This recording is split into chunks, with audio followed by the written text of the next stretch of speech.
época bíblica, o agrupamento e desaparecimento das tribos de Israel.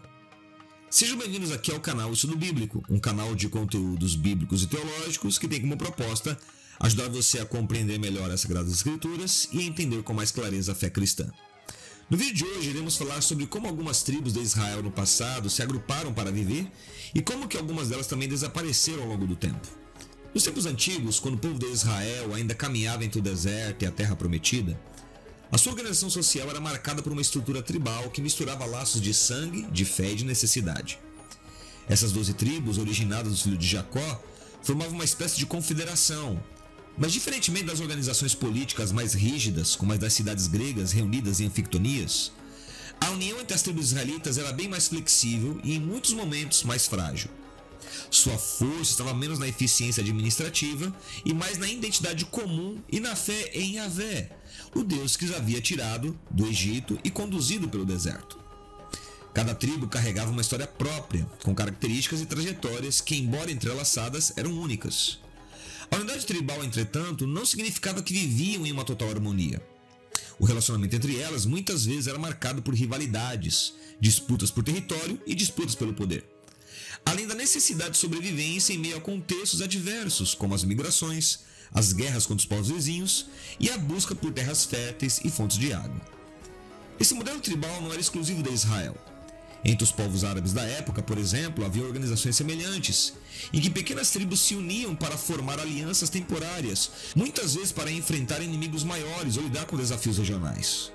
Assim como no caso dos Asgedates no Médio Eufrates, que formaram uma aliança para se proteger de vizinhos mais poderosos, as tribos de Israel também uniam forças em momentos de crise ou para realizar grandes empreendimentos como a conquista de Canaã.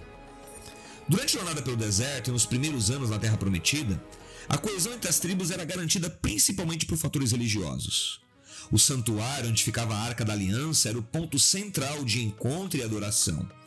Em ocasiões específicas, as tribos se reuniam para celebrar as grandes festas e renovar seu compromisso com Yahvé. Esse vínculo espiritual era essencial, especialmente em tempos de instabilidade, pois lembrava as tribos de sua origem comum e de seu propósito enquanto povo escolhido. No entanto, nem todas as tribos tiveram destinos iguais. Algumas prosperaram, cresceram e se consolidaram como potências regionais, enquanto outras enfrentaram declínio e eventualmente desapareceram.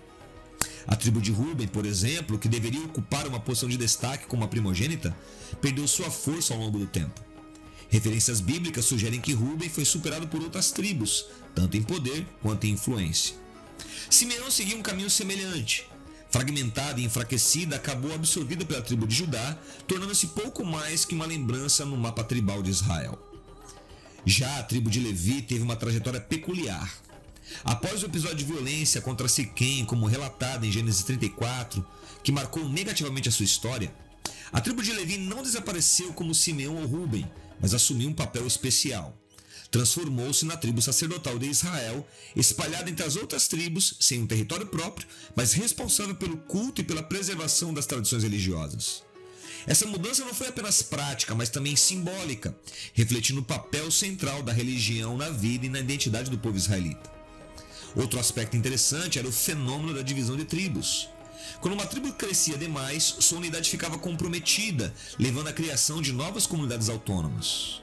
O exemplo clássico disso é a história de Abraão e Ló, que ao perceberem que seus rebanhos e famílias não podiam mais compartilhar o mesmo espaço, decidiram se separar.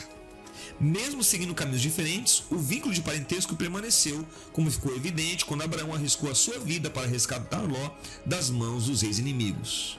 O período dos juízes que se seguiu à conquista de Canaã foi especialmente marcado por essa estrutura tribal.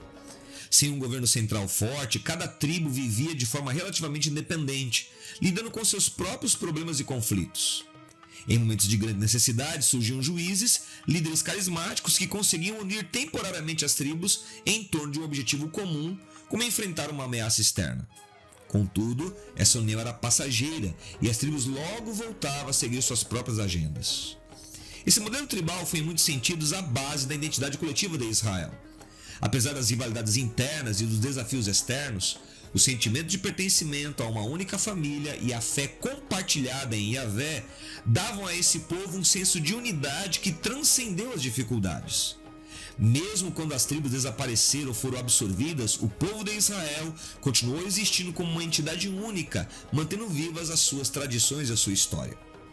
A confederação das tribos não era perfeita, mas foi suficiente para mudar o caráter e o destino do povo que se tornaria a nação de Israel. E esse é mais um vídeo aqui dessa série, Como Era na Época Bíblica. Até o próximo vídeo. Tchau, tchau.